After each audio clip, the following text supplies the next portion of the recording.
Buenas noches, hermanos. Qué bendición de nuevo volvernos a ver. Por lo menos me ven ustedes, yo no los veo, pero yo estoy confiado de que ustedes me están viendo. Estamos transmitiendo en vivo desde la congregación. Lo hemos hecho así. Si no hemos podido congregarnos, y eso pues claro que nos entristece de cierta manera, pero entendemos que pues, son circunstancias adversas que están pasando en estos tiempos y no hemos podido congregarnos presencialmente aquí, pues por lo menos tener la enseñanza en vivo. Por eso yo decidí venir acá, para que pues no sintamos tan ausente la congregación.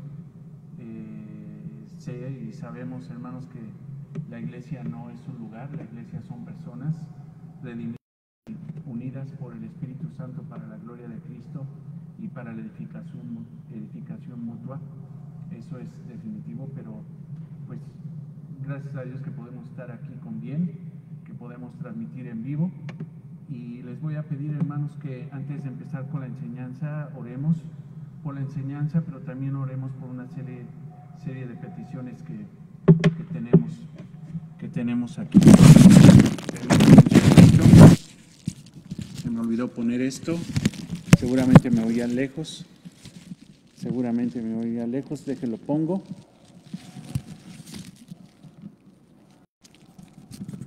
Ahí está ya.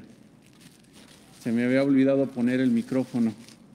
Es que lo guardamos para que no se empolve, pero ya está aquí.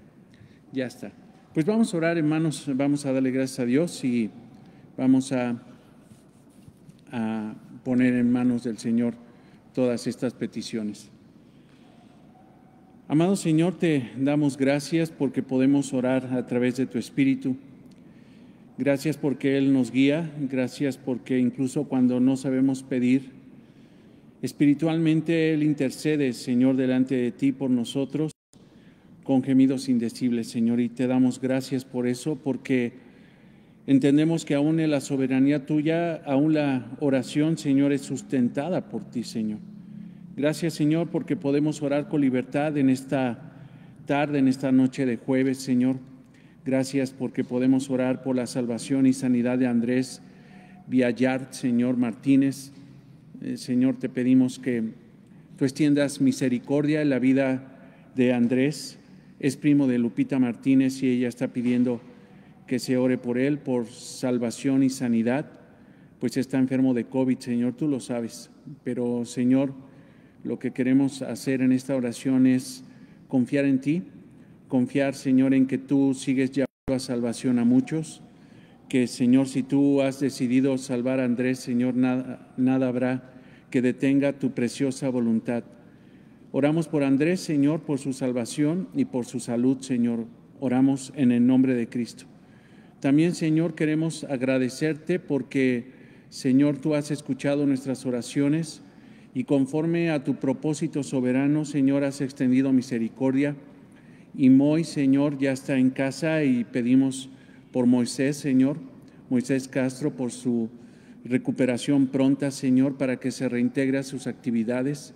Oramos, Señor, y te damos gracias por la fortaleza que le has dado a Araceli, a su esposa. Señor, te damos gracias por eso. También, Señor, agradecemos con todo nuestro corazón, Señor, que tú hayas suplido, Señor, la necesidad de salud en la vida de Justina. Gracias, Señor, porque ya está en casa. Oramos, Señor, porque Crisóforo, nuestro hermano, sea fortalecido, Señor. Todos sus hijos, Señor, se gocen en ti, Señor, y puedan reflexionar, Señor, de que tú, Señor, has permitido todo esto para gloria y honra tuya, Señor. Te damos gracias en el nombre de Cristo.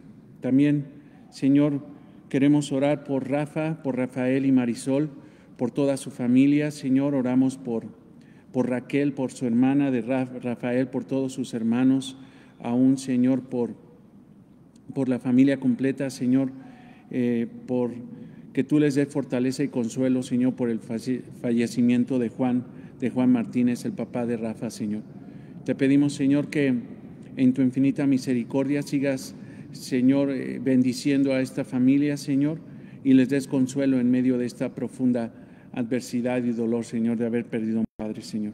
Oramos por el cuñado de nuestra hermana Vivi, Señor, por Juan Fernando García Guzmán, tiene COVID.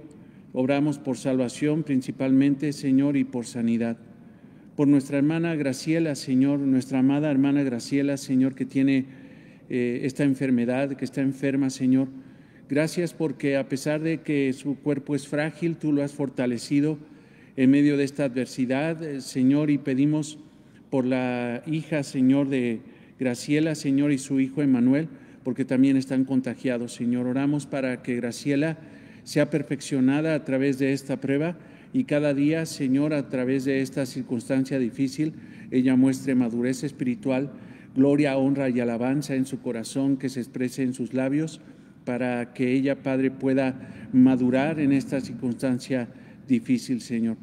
Oramos, Señor, por la situación laboral de nuestra hermana Claudia Mata. Señor, nosotros seguimos orando hasta que tú nos digas lo contrario, Señor, hasta ver una respuesta de parte tuya. Por eso, Señor, oramos por esta situación laboral tan adversa que tiene Claudia en su trabajo, Señor. Oramos por ella, por madurez espiritual, para que ella también tenga la certeza, Señor, de que el proveedor de su vida eres tú, Señor. Queremos agradecerte, Señor, agradecerte a ti por la familia Valdés García. Se está recuperando satisfactoriamente. Hemos orado, Señor, y tú has escuchado nuestra oración y has contestado, Señor. Pero principalmente oramos, Señor, para que el propósito tuyo se refleje en la vida de esta familia Valdés García. En el nombre de Cristo lo pedimos, Señor. Por cada familia de esta congregación, Señor, palabra abundante. Oramos, Señor, para que la providencia, Señor, de protección, de bendiciones espirituales innumerables, Señor, Padre, no se detenga. Sabemos, Señor, que tú eres soberano, que nadie te detiene, pero, Padre, queremos pedirte, Señor, que reconozcas en nuestros corazones esta oración humilde, Señor, que declara, Señor, nuestra gran necesidad de ti, Señor. Padre, te pedimos que tú, en esa providencia preciosa, sigas supliendo nuestras necesidades espirituales, necesidades físicas, que animes nuestros corazones, que no falte, Señor, el sustento material en nuestras casas, Señor. Padre, te oramos como iglesia para que pronto nos permita, Señor, estar reunidos aquí. Extrañamos mucho eso, Señor, necesitamos mucho eso, Señor. Es una necesidad espiritual, Señor, es un medio de gracia que necesitamos profundamente, Señor, reunirnos en este lugar. Por eso, Señor, te pedimos que tú, en esa gracia general que tienes para con esta humanidad, para con este país, Señor, esta ciudad, Señor, extiendas tu mano para retroceder, Señor, esta situación de pandemia, Señor. Con el único propósito, Señor, queremos ser bíblicos en nuestra petición, Señor, de que tu evangelio se propague, de que muchos, Señor, en vida tengan la oportunidad de escuchar el evangelio y de arrepentirse y, Señor, a completar ese número de salvos, Señor, y en ese momento sabemos, Señor, como dice tu palabra, que tú, Señor, vendrás, Señor, de nuevo. Por eso te pedimos, Señor, en el nombre de Cristo, de que tú, Señor, le des sabiduría a nuestros gobernantes para que puedan tomar decisiones sabias, decisiones prudentes, a pesar, Señor, de que son inconversos, a pesar de, Señor, de que no te honran ni temen al hombre, Señor, ni aman al hombre, no temen a Dios, ni aman al hombre, Señor, como esos jueces injustos, como ese juez injusto, Señor, de la parábola. Te pedimos, Señor, que tú, Señor, toques sus corazones con sabiduría para que puedan, Señor, extender un gobierno honesto, un gobierno honrado, un gobierno inteligente, un gobierno sabio, Señor, para podernos dar una vida lo mejor posible, Señor. Sabiendo, Señor, que el que nos da, el que nos gobierna, el que nos provee, el que nos cubre, Señor, el que nos bendice eres tú, Señor, más allá de un gobierno, más allá de un presidente, más allá de hombres, Señor, que tú has puesto en eminencia, eres tú, Señor, el que nos provee y el que nos sustenta. Oramos, Señor, como iglesia para que pronto podamos vernos, para exaltar y glorificar tu santo nombre en este lugar. Es la oración, Señor, de palabra abundante, es la oración de tu iglesia, en el nombre de Cristo, nuestro Señor y Salvador. Amén. Amén. Bien, hermanos, pues sigamos con nuestros distintivos. Y Nore, por favor acompáñenme para pedirle a Dios que abra nuestro entendimiento. Se me pasó eso, con esto del micrófono, se me pasó, pero te pido que regresemos en oración delante del Señor para pedirle que nos abra el entendimiento para poder asimilar esto que es bastante denso espiritualmente, glorioso, que la mente humana no lo puede entender, esto que vamos a aprender en esta noche. Amado Señor, te damos gracias por tus bendiciones, por tu amor, y queremos pedirte que, Señor, aumente nuestra fe, que abras nuestro entendimiento, Señor, que podamos ver tu gloria, Señor, a través de la enseñanza de esta noche, que la mente de Cristo sea latente en nuestros corazones, Señor, en nuestras vidas, que podamos no solamente entender el Evangelio, sino aplicar el Evangelio en nuestras propias vidas, Señor. Abre el entendimiento, Señor, de cada uno de nosotros. Permíteme, Señor, ser un buen maestro, hablar con claridad, con honestidad y con verdad. Señor, soy débil, pero, Señor, tú te glorificas, Señor, en mi debilidad. Tú me das fortaleza espiritual, así como has dado, Señor, fortaleza espiritual a mis amados hermanos que han escuchado la plegaria que has escuchado, Señor, tú la plegaria de ellos, pidiendo, Señor, que abra su entendimiento para que podamos, como iglesia, Señor, como iglesia, glorificar tu santo nombre. En el nombre de Cristo oramos y te damos gracias, Señor. Amén. Bien, muy bien, hermanos. Pues seguimos con los distintivos. La semana pasada, mejor dicho, el domingo, en el inicio de semana terminamos el tema, que podríamos continuar mucho más tiempo con eso, de la disciplina eclesiástica.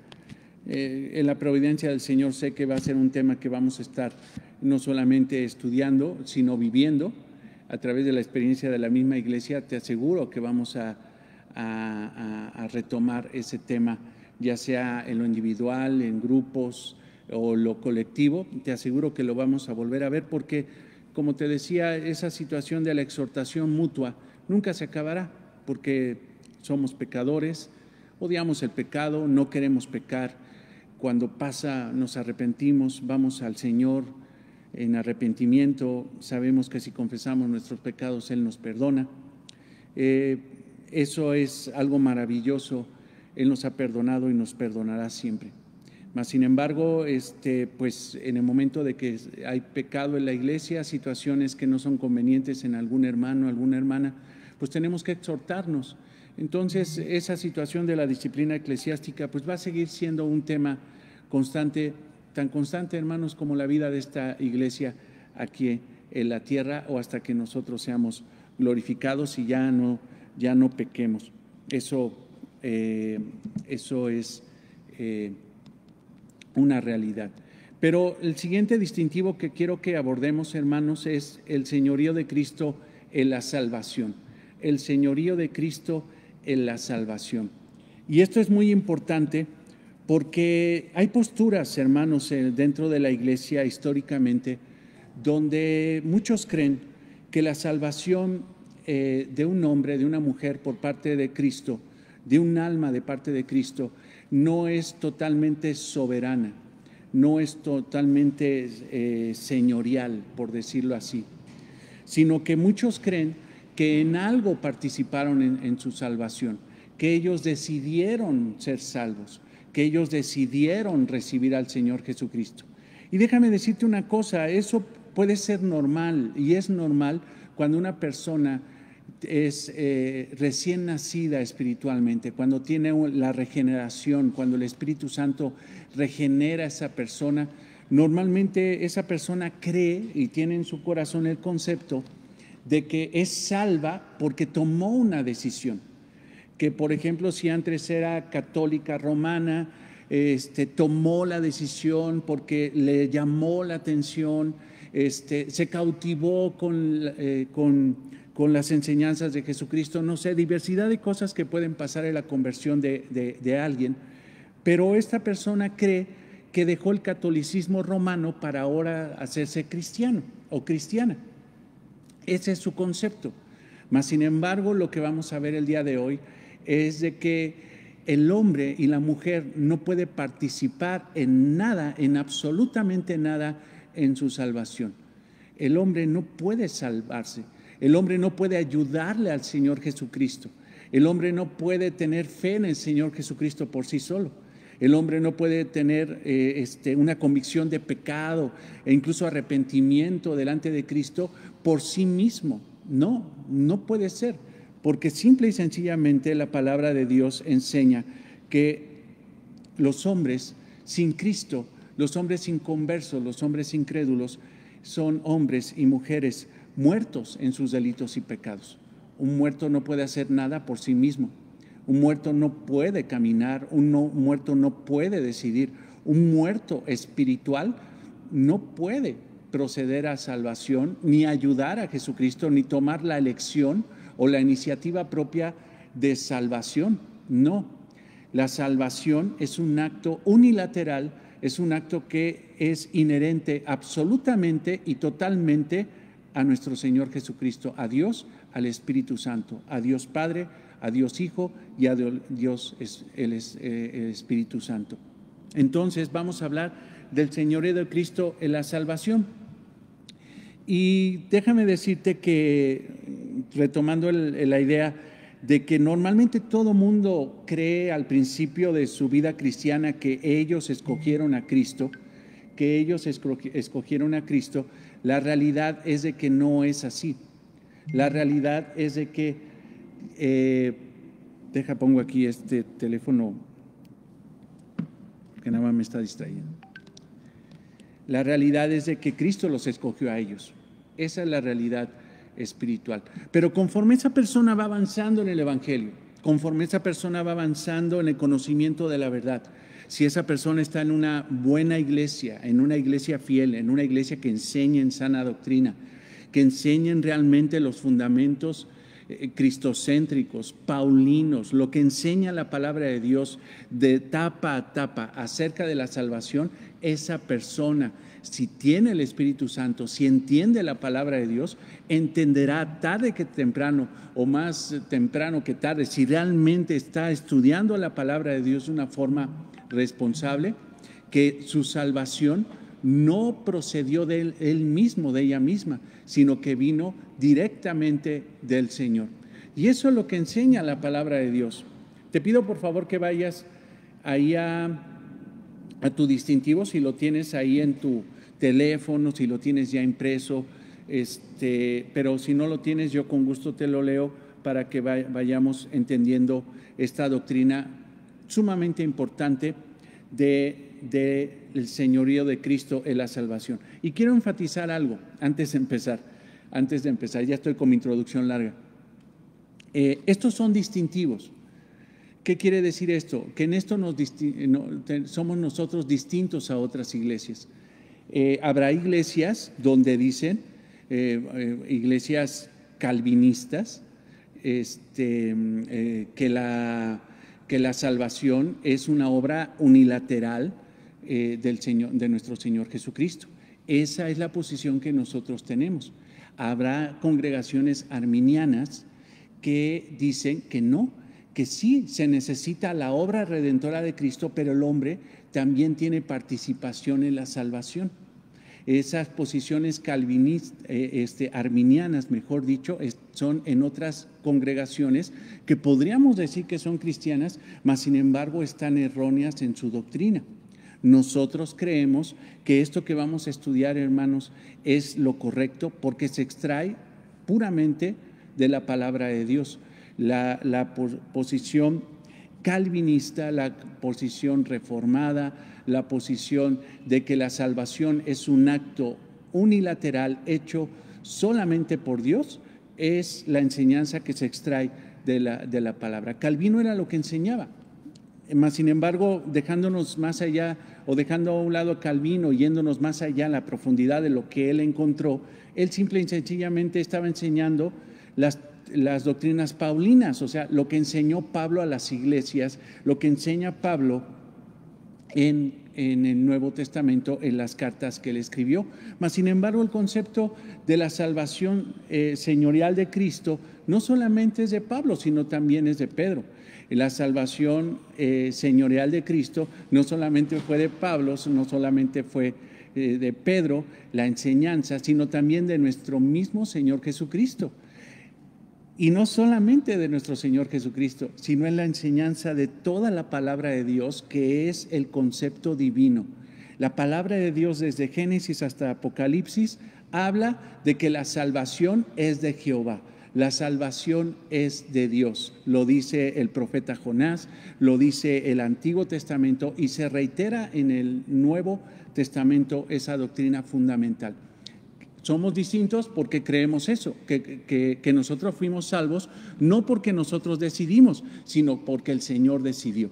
Habrá otras iglesias, otras congregaciones que opinen lo contrario o que vayan en porcentajes diciendo, ¿sabes qué? Mira, sí, Cristo tuvo que proceder el 99%, pero nosotros como seres humanos tuvimos que participar en nuestra salvación por lo menos en un 1% o por lo menos en un 0.5% y el Señor en un 99.5%. La Biblia no enseña eso, hermanos.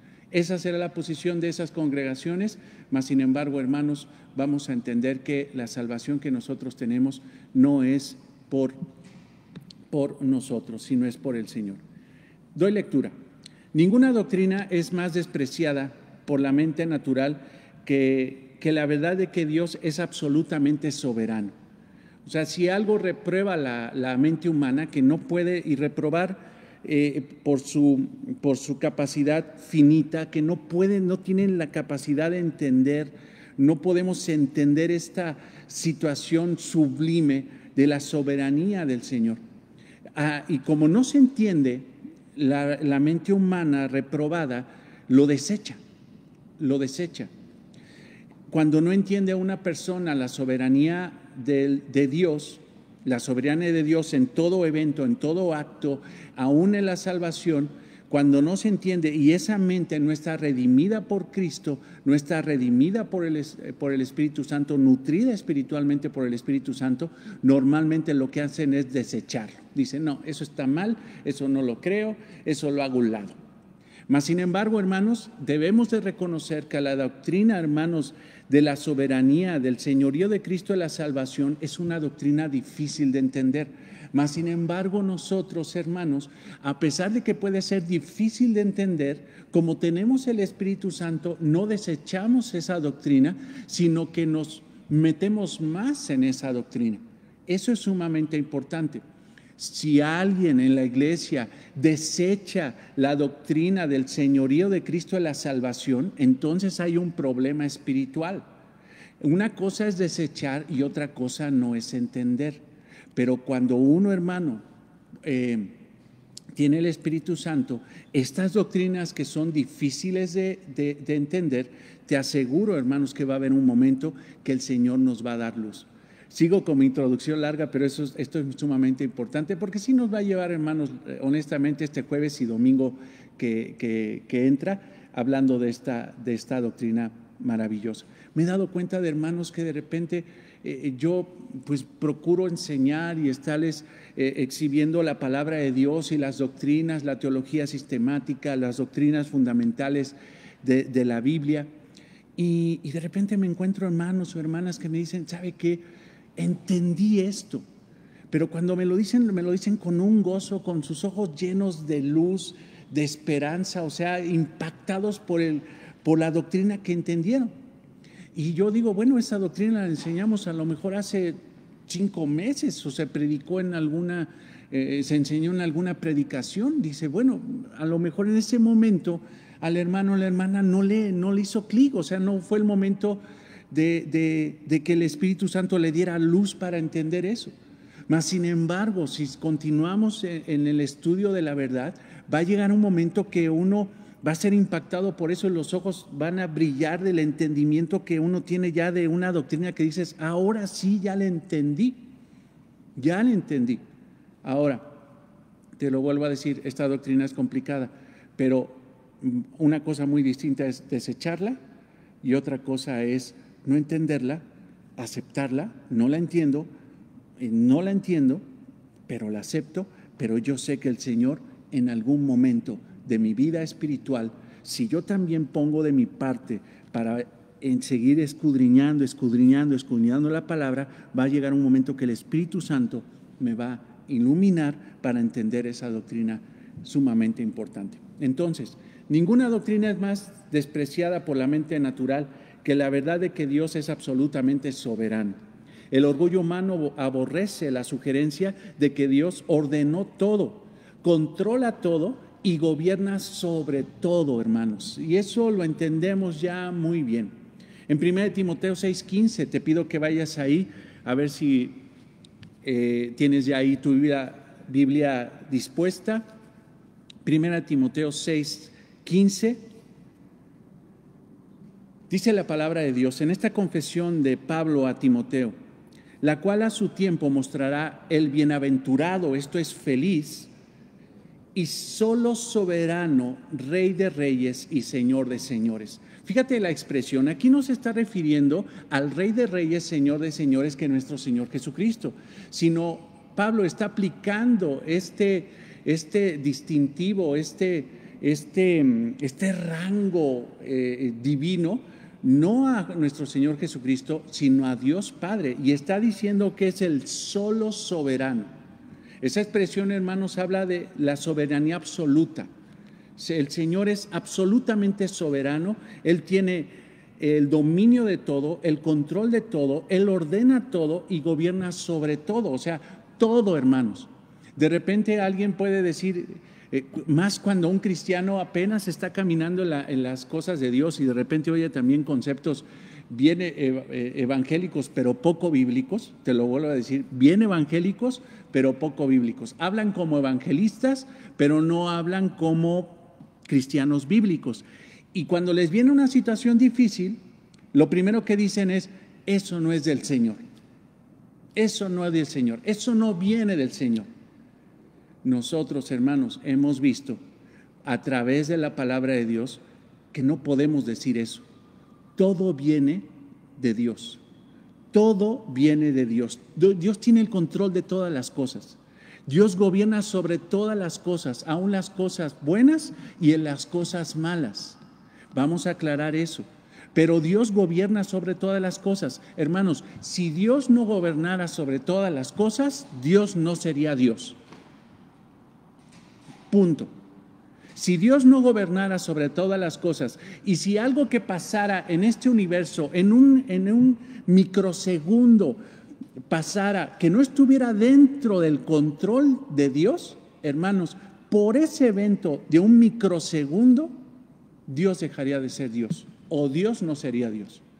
Pero sin embargo, hermanos, cada evento, cada microsegundo, cada partícula, hermanos, del universo está controlada por el poder soberano de Dios. Eso es una realidad absoluta. Por eso, en 1 Timoteo 6:15 dice que es el solo soberano, Rey de reyes, Señor de señores. O sea, Dios Padre es el Rey de reyes, Señor de señores, es el soberano y único digno de ser alabado por eso. Te pido que vayas ahora al Antiguo Testamento y que encuentres ahí el libro de Primera de Crónicas 29:11. Primero de Crónicas 29:11.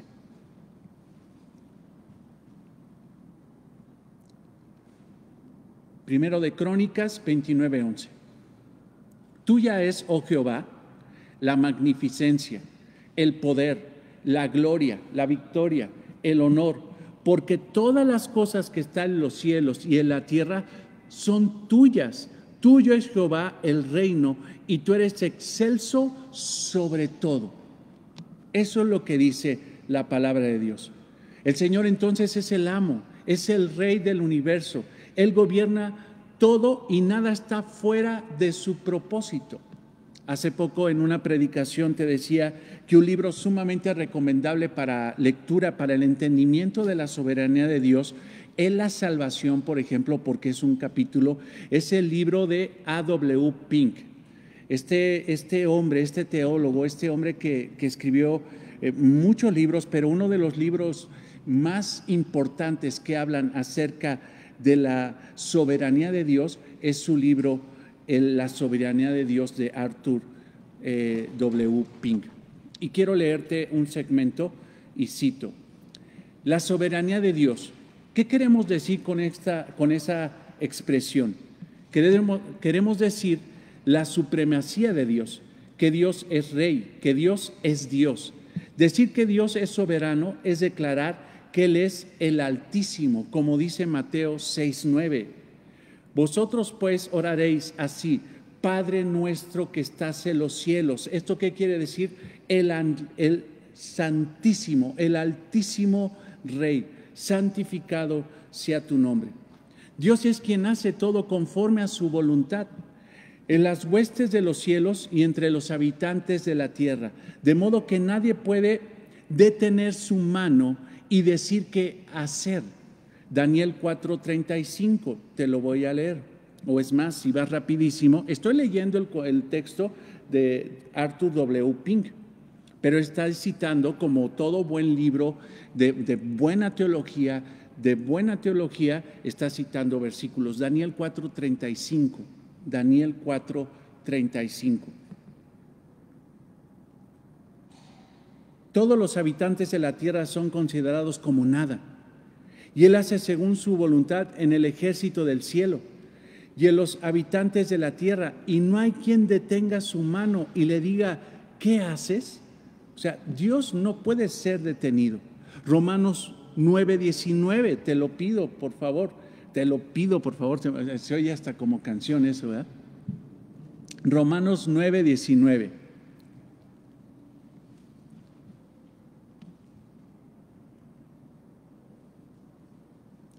Romanos 9:19. Pero me dirás, ¿por qué pues sin culpa? ¿Por qué? ¿Quién ha resistido a su voluntad? Mas antes, oh hombre, ¿quién eres tú para que alterques con Dios? Dirá el vaso de barro al que lo formó, ¿por qué me has hecho así? ¿O no tiene potestad el alfarero sobre el barro para hacer de la misma masa un vaso de honra y otro para deshonra? Decir que Dios entonces, hermanos, es soberano es declarar que Él es el omnipotente, el poseedor de toda potestad en los cielos y en la tierra, de modo que nadie puede frustrar sus designios, impedir sus propósitos, ni resistir su voluntad. Salmo 115:3. Salmo 115:3. Salmo 115:3. Nuestro Dios está en los cielos, todo lo que quiso ha hecho. ¿Quién puede detener la mano del Señor? Decir que Dios es soberano es decir que Él regirá a las naciones. Salmo 22:28. Escucha lo que dice el Salmo 22:28. Porque de Jehová es el reino y Él regirá las naciones. Él en su soberanía levantará reinos, derribará imperios, determinando el curso de las dinastías según le agrada. Decir que Dios es soberano es declarar que Él es el solo, único y soberano, Rey de reyes, Señor de señores, tal es el Dios de la Biblia. Fin de la cita. Sumamente potente, ¿no, hermanos? Dios es Dios, hermanos. Dios es Dios.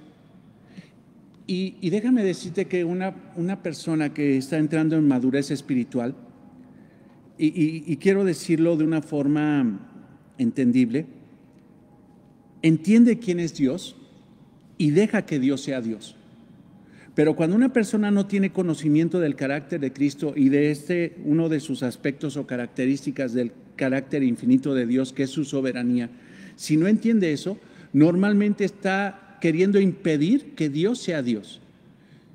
Y empiezan a decir que Dios, bueno, Dios no se mete en eso. Dios no está ahí.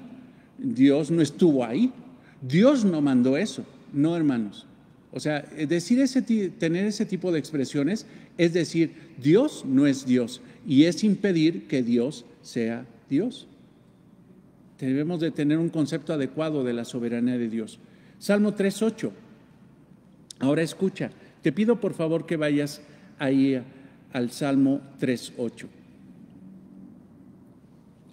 Salmo 3:8. La salvación es ¿de quién? De Jehová. Sobre tu pueblo sea tu bendición. Shelah. ¿Qué está diciendo aquí, hermanos? Que la salvación es un acto de Dios, no es un acto del hombre. Es por eso, hermanos, que la enseñanza, este distintivo es el señorío de nuestro Señor Jesucristo, es la salvación. La salvación es un acto de Dios, no es un acto del hombre. Un muerto no se puede dar autovida, por decirlo así. Un muerto no puede darse vida a sí mismo. Ahora, en sí, si está muerto, ya no hay forma de que le den vida. Mas, sin embargo, el único que puede dar vida espiritual e incluso física es Dios. Aquí estamos hablando de la soberanía de Dios en la salvación. La salvación es de Jehová, no es de los hombres, no es de un santo, no es de una virgen. La salvación es de Jehová, únicamente de Jehová, Dios Padre, Dios Hijo y Dios Espíritu Santo. Mas, sin embargo, la mente carnal, regreso al texto de nuestro distintivo, la mente carnal, ardiendo en enemistad en contra de Dios, aborrece la enseñanza de que nada sucede a menos de que sea de acuerdo a sus decretos eternos, a los decretos eternos de Dios. Sobre cualquier otra cosa, la carne aborrece la noción de que la salvación es la obra de Dios en su totalidad. O sea, la carne aborrece, el espíritu no redimido aborrece la idea de que la salvación es la obra de Dios en su totalidad. Y así están, por ejemplo, sectas como la Iglesia Católica Romana, donde dice que sí, es necesario la salvación de Cristo, pero es necesario también las obras del hombre para ser salvos. Ellos, hermanos, han sido incluso señalados de decir de que no creen en la obra de Cristo. No, ellos creen en la obra de Cristo, pero ellos creen que la obra de Cristo no es suficiente y que se necesitan buenas obras. ¿Para qué? Para que Cristo vea esas buenas obras y sean salvados. Son conceptos de ellos. Esos son conceptos totalmente antibíblicos. Pero mira, aunque se oigan piadosos, aunque se oigan muy chido, se oigan muy espirituales y toda la cosa, simple y sencillamente, cualquier declaración o pensamiento o doctrina que va en contra de la salvación, en contra de la enseñanza de que la salvación es la obra de Dios en su totalidad, cualquier enseñanza distinta a eso, hermanos, es una herejía. Es una herejía. Porque simple y sencillamente reflexionemos en esto. Si el hombre pudiera participar en su salvación, entonces ¿por qué Cristo murió en la cruz? Si el hombre de alguna forma se podía autosalvar, entonces ¿para qué toda esa obra de gracia majestuosa, esa obra que movió el cosmos por completo, de que Cristo abandonara su lugar de reino para descender y convertirse en hombre y convertirse en siervo para morir por los pecados de aquellos que Él va a salvar o ha salvado? ¿Para qué hacer todo eso si el hombre se puede salvar? No tiene ningún caso. Es como cuando le avientan a una persona que sabe nadar perfectamente bien y que tiene un físico extraordinario y le avientan un salvavidas para que no se ahogue. Él seguramente dirá, pues ¿para qué quiero esto? Incluso hasta me estorba. Yo sé nadar y sé nadar muy bien. El hombre, hermanos, en la cuestión de salvación no sabe nadar, se ahoga, es más, ya está ahogado y necesita el salvavidas de Cristo. No puede el hombre salvarse a sí mismo. Regreso al texto. Si Dios escogió a aquellos que serían salvos y si su decisión fue establecida antes de la fundación del mundo, entonces los creyentes no merecen crédito en absoluto por algún aspecto de su salvación. O sea, si la obra, hermanos, es unilateral, es la obra solamente de Dios, y que Dios incluso decidió salvarnos antes de la fundación del mundo, entonces el hombre, ¿para qué se come la gloria? No tiene ningún sentido que los hombres digan, sí, yo soy cristiano, pero porque, ¿sabes qué? Me puse bien pila, entendí y recibí a Cristo. Yo le dije, Señor, te voy a dar oportunidad de que entres a mi vida. Te voy a dar oportunidad. Ven a mí. No sé, hermanos, a mí ya se me están borrando todas esas tonterías que decía uno. Gloria a Dios. Pero muchas veces así son los conceptos de las personas. Te digo, lo reitero, normalmente así empezamos todos, bien arminianos, creyendo que el hombre participa en su salvación. Pero después, hermano, caemos en la posición calvinista, que a fin de cuentas es la posición paulina, de que la salvación es un acto soberano de Dios, es un acto que solamente Dios ejecutó, que nosotros no pudimos hacerlo. Entonces, por esto, hermanos, después de todo, precisamente todo esto que estamos diciendo es lo que enseñan las Escrituras. Aún la fe es un regalo de gracia por parte de Dios a sus escogidos. Jesús dijo, te voy a pedir que vayas a Juan 6:65. Aún la fe, hermanos, porque muchas veces dice la gente, es que yo puse mi fe. No, es que entiende una cosa, tú no tenías fe. El hombre no puede desarrollar fe para salvación. Podrá desarrollar fe para creer que su equipo de fútbol americano va a ganar. Podrá desarrollar fe para creer que su hijo va a pasar el examen. Podrá desarrollar fe para diversidad de cosas. Pero desarrollar fe en un alma caída, impregnada de pecado, muerta, generar fe para salvación. No, hermanos, o sea, yo extiendo mi mano para agarrarme del Señor y me jalo y yo voy a ser salvo. No, no podemos hacer eso, porque estamos muertos. Estábamos muertos en nuestros delitos y pecados, como dice Efesios 2. Es Dios el que da la fe para que nosotros creamos.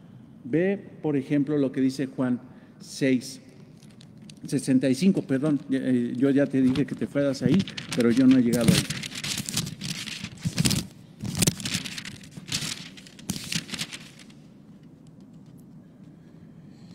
Y dijo, por esto os he dicho, que ninguno puede venir a mí si no le fuere dado del Padre. O sea, ninguno puede ir al Señor Jesucristo si Dios Padre no es el que da la iniciativa, no es el que genera el evento. O sea, el momento de que una persona va al Señor Jesucristo, no es porque esta persona decidió, yo voy a ir al Señor Jesucristo, no, es porque Dios Padre tomó a esa persona espiritualmente y la lleva, la arrastra, la guía, la motiva, le da fe para ir a Cristo. Cristo está diciendo, los que creen en mí no llegaron a mí por iniciativa propia. Los que creen en mí llegaron a mí porque el Padre lo dispuso así. ¿Sí lo ves? Esto es tremendo. Ve Mateo 11:27. Te pido que vayas ahí a Mateo 11.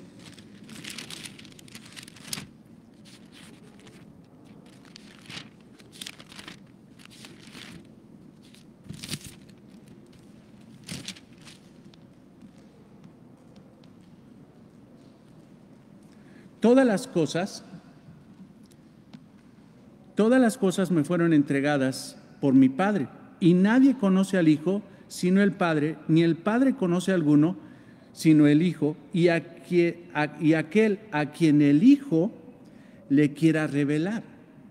O sea, escucha esto, es como un juego de pelota en la salvación de una persona, donde el asunto no es que son tres, de que no sé si de repente has jugado, de que allá está uno, acá está otro y acá está otro. Entonces empiezan a aventar la pelota y luego él se la avienta para acá. Entonces es un juego de tres, ¿no? Por decirlo así. No, hermanos, entiendo una cosa, son tres, Pero el juego de salvación, el hombre está simple y sencillamente así. ¿Por qué no puede hacer nada? Ve la expresión, ve, todas las cosas me fueron entregadas por mi Padre y nadie conoce al Hijo, nadie, o sea, tú no puedes hacer nada, no.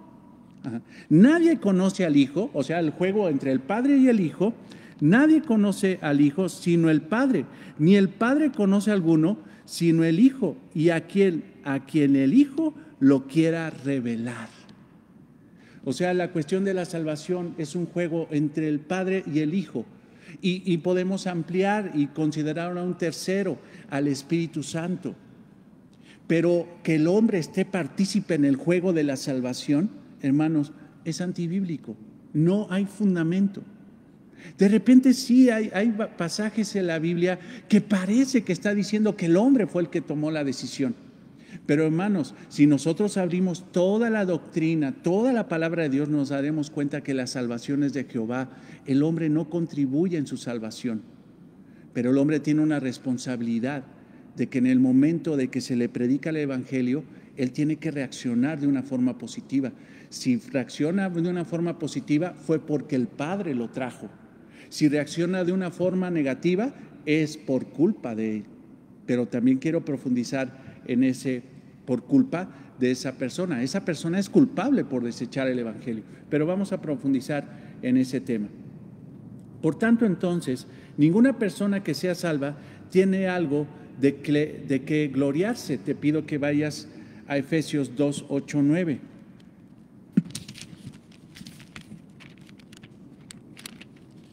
Efesios 2,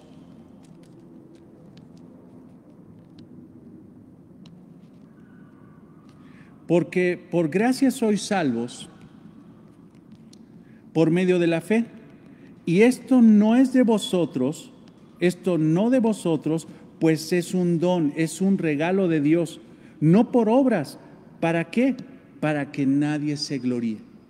O sea, yo soy salvo porque soy bien inteligente y en mi casa soy el único cristiano. ¿Por qué? Pues porque yo sí pienso, yo sí reflexiono. No, hermanos, yo me puse bien vivo y si es que soy una persona de oración, o siempre he sido una persona muy espiritual. Sí, sé que antes era yo budista y le metía ahí a un montón de cosas espiritualoides y toda la cosa, pero después conocí a Cristo y me enamoré de su doctrina y yo tomé la decisión. No, si eres realmente cristiano, tú no decidiste. ¿Por qué? Ve la expresión. Porque por gracia sois salvos. Quiero estructurar esto. Velo, Efesios 2, 8. Porque por gracia, este es el motivo. Esto es lo que el motivo que se originó en el centro del corazón del Padre. La gracia, el favor inmerecido, lo que no merecían, pero sin embargo el Señor lo da. No es por merecimiento humano, o sea, los hombres no merecemos salvación, hermanos. No la merecemos. ¿Por qué? Porque simple y sencillamente todos somos pecadores, todos estamos destituidos de la gloria de Dios. Y en la perfecta santidad y justicia de Dios, todos estamos destituidos, hermanos. O sea, Dios no tiene la obligación de salvar a nadie. No tiene ninguna obligación de salvar a nadie. Pero si Dios salva, no es por obligación, lo hace por gracia. Ese es el motivo que origina la salvación, la gracia. Ve eso. Porque por gracia sois salvos. Ahora, ¿por qué medio Dios va a salvar? O sea, el poder es la gracia. El motivo es la gracia. Ahora, ¿qué medio va a tomar Dios para salvar? Ve el versículo, por medio de la fe.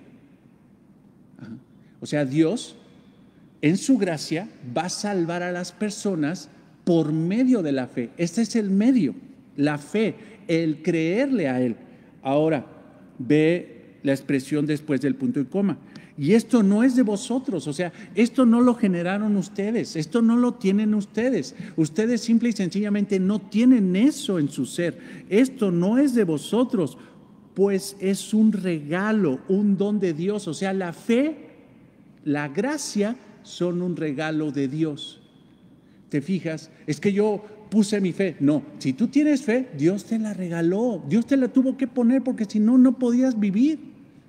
La fe es lo que hace que una persona dé indicios de viveza espiritual, de que realmente es vivo. Recuerda lo que estudiamos en Santiago. Santiago lo que dice es que si alguien realmente es salvo, lo muestra con fe. Ahora, si esta persona tiene fe, está viva espiritualmente, pero si tiene esa vida espiritual, esa fe, no es porque ella la haya generado, sino porque simple y sencillamente Dios se lo regaló. Se lo regaló, no por obras, no son tus obras, no es porque tú te portaste bien, no es porque es que Dios se fijó en mí porque soy más espiritual, me imagino. No hay en nosotros, hermanos, ningún atractivo, hermanos, no hay ningún atractivo en nosotros para que Dios nos haya salvado. Hoy, hermanos, que estamos en Cristo, vaya que somos atractivos al Señor. ¿Por qué? Porque a pesar de que seguimos siendo pecadores, el Señor ve a su Hijo en nosotros. El Señor ve que su Hijo nos ha cubierto, que tenemos la vida de Cristo, que hemos sido justificados. El Señor ve eso. Ahora somos atractivos, somos amados por Dios, somos bendecidos por Dios. Nos ama con el mismo amor que tiene el Padre hacia su Hijo Jesucristo, es el mismo amor que tiene el Padre hacia nosotros, porque estamos en su Hijo. Pero no fueron nuestras obras, hermanos, los que nos salvó. No por obras, ¿para qué? Para que nadie se gloríe. Entonces, hermano, entiende una cosa: el que dice que participó en su salvación se está dando gloria a Él. Está reconociendo que por su bondad Él se autosalvó. Situaciones tan difíciles que escuchas entre hermanos, incluso en Cristo, que de repente yo he escuchado a hermanitas que se preguntan: oye, ¿cómo está tu mamá? No, pues sí, en el hospital, pero la estoy yendo a ver diario y le llevo, me quedo ahí a dormir y ya sabrás, una silla bien incómoda, pero me quedo toda la noche ahí cuidando a mi mamá para que no se sienta sola y siempre estoy ahí. Y de repente la otra hermanita le dice: ay, hermana, eres tan buena que ya te ganaste el cielo con eso. Te vas a ir al cielo con todo y tenis. La otra vez mi hija Regina, estaba haciendo un trabajo y le quedó bien, gracias a Dios.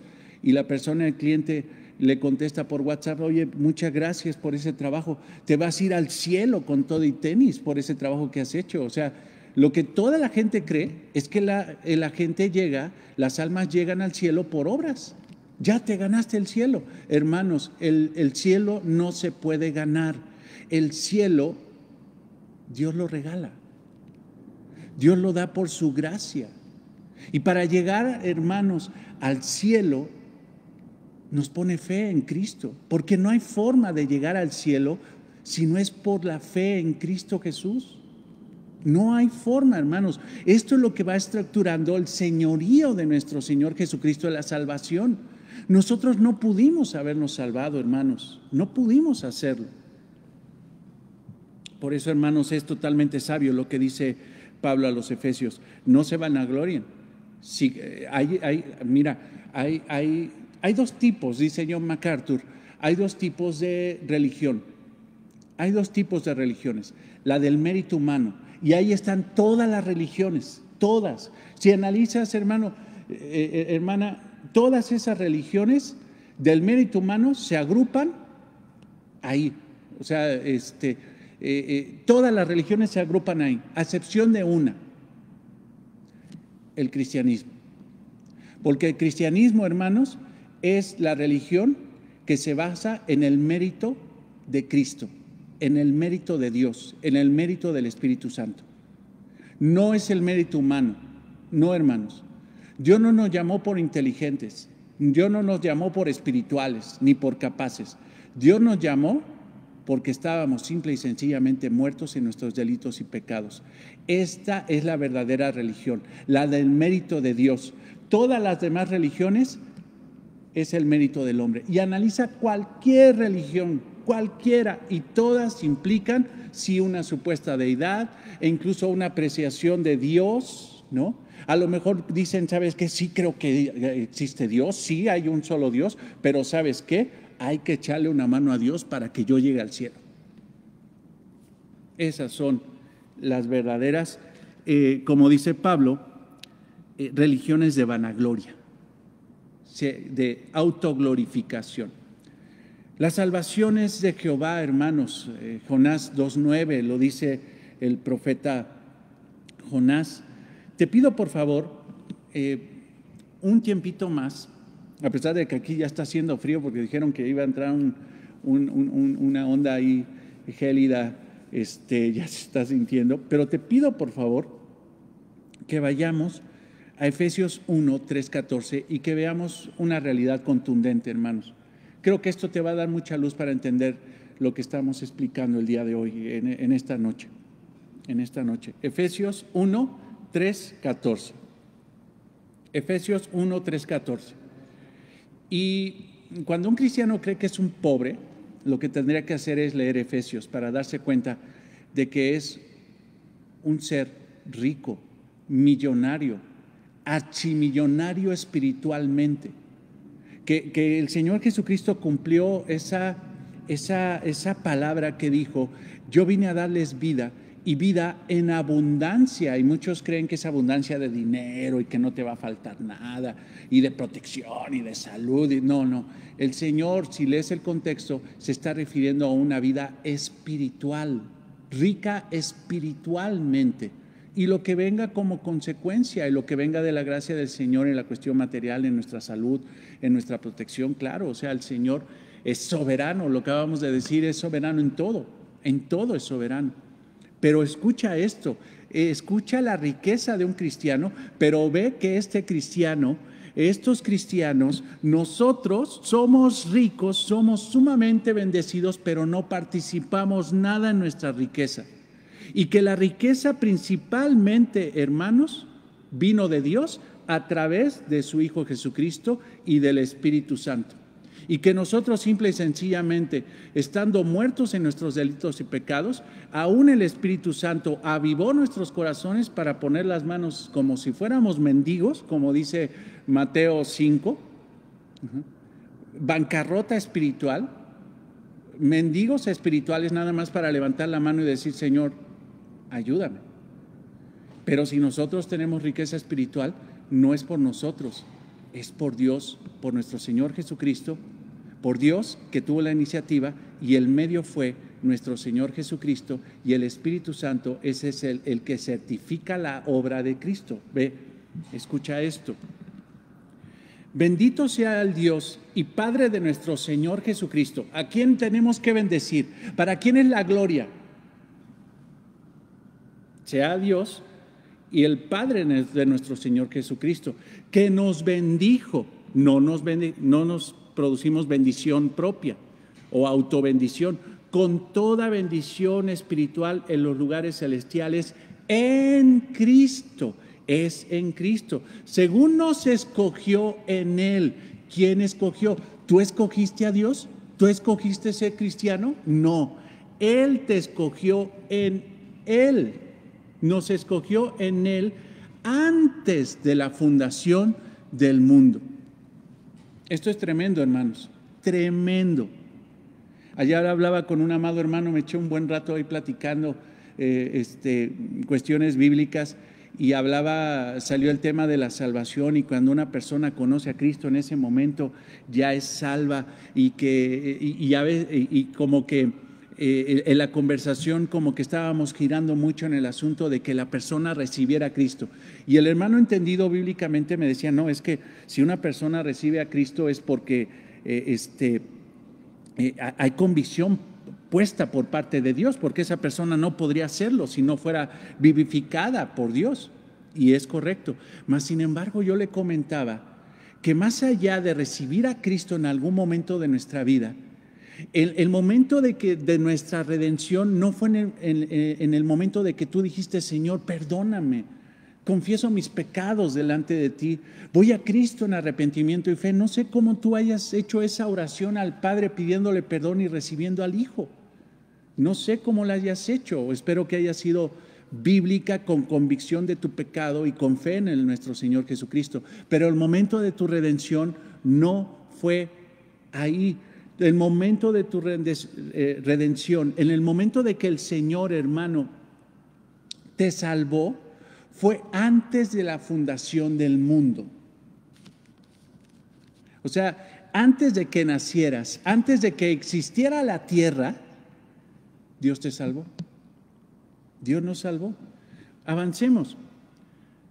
Para que fuésemos, ¿qué? Fuésemos, no nos autohicimos, santos y sin mancha delante de Él, en amor, habiéndonos predestinado. O sea, otra vez el término de ese destino de antemano. Todavía no nacíamos, pero el Señor dice, ya están conmigo en el cielo. O sea, todavía no nacen, pero yo ya los salvé y están conmigo en el cielo. ¿Y quién hizo eso? Tú lo hiciste, todavía ni nacías. Tú lo hiciste, hermana. Yo me autosalvé, hermana, tú todavía no nacías. Hermano, todavía no nacías. En amor, habiéndonos predestinado para ser adoptados hijos suyos por medio. ¿Cuál es el medio de la redención? Jesucristo. No fuiste tú, fue Jesucristo. Según, ¿por qué? O sea, ¿por qué te salvó Dios? ¿Por qué te salvó Dios? ¿Según qué? Según el puro afecto de su voluntad. ¿Qué quiere decir? Porque le plació. Porque Él quiso. La realidad, hermano, no sé si te has puesto a ver tu entorno, pero yo puedo reconocer que a lo mejor entre 5 hermanos yo soy el peor. O fui el peor, mejor dicho, porque el Señor me ha cambiado mucho. Y yo veo, dice, ¿por qué no me has salvado a otros de mis hermanos? Porque tengo un hermano que cree en el Señor. Él me lo dijo una vez, me eché hablando un buen rato con él, como 3 horas, hablando de las realidades del Evangelio. Él me decía, porque me dice, carnal, te digo una cosa, dice, yo creo en Jesucristo. Yo cuando veo a mis papás orar, yo oro con ellos y le pido a Jesús. Yo recibí a Cristo. Acuérdate, digo, gloria a Dios por eso. Si tú lo dices, yo te creo. Pero uno dice, ¿por qué mis otros hermanos, que podrían ser un poco o mejores que yo en ciertos aspectos, no han sido salvados y yo sí? ¿Por qué? ¿Por qué Dios te salvó a ti? ¿Y por qué no salvó a los demás de tu casa? ¿O por qué te salvó a ti y nos salvó a nosotros y por qué no ha salvado a todos los demás? ¿Por qué? ¿Hay una respuesta para esto? Pues porque mira, es que ellos tienen unas características especiales. Mira, la única característica especial que podrían tener es que son pecadores, pero también los otros son pecadores. Y Él decide de todos los pecadores tomar a estos. ¿Por qué no tomó a los otros? Daba exactamente igual. Porque todos son pecadores y todos están destituidos de la gloria de Dios. Todos somos destituidos. Pero sin embargo, el Señor escogió a unos antes de la fundación del mundo. ¿Por qué? Porque simple y sencillamente así lo quiso. Y si alguien te pregunta, ¿por qué tú eres cristiano? Porque simple y sencillamente el Señor lo quiso hacer así. No salgas con situaciones de que, no, es que yo me congrego, yo hago esto, yo hago lo otro. No es la obra humana, es la obra que hizo Dios antes de la fundación del mundo. ¿Para qué? Para alabanza de la gloria de su gracia. Es su gracia. ¿A qué le vamos a dar reconocimiento? ¿Al hombre? No, reconocimiento al Padre, reconocimiento al Hijo y al reconocimiento al Espíritu Santo, reconocimiento a la gracia del Padre, con lo cual nos hizo aceptos en el amado, en nuestro Señor Jesucristo. Él nos hizo aceptos, en quien tenemos redención por su sangre, por el sacrificio de nuestro Señor Jesucristo, el perdón de pecados según las riquezas de su gracia, que hizo sobreabundar, Él hizo sobreabundar para con nosotros en toda sabiduría e inteligencia, dándonos, nosotros lo recibimos, no lo generamos, a conocer el misterio de su voluntad.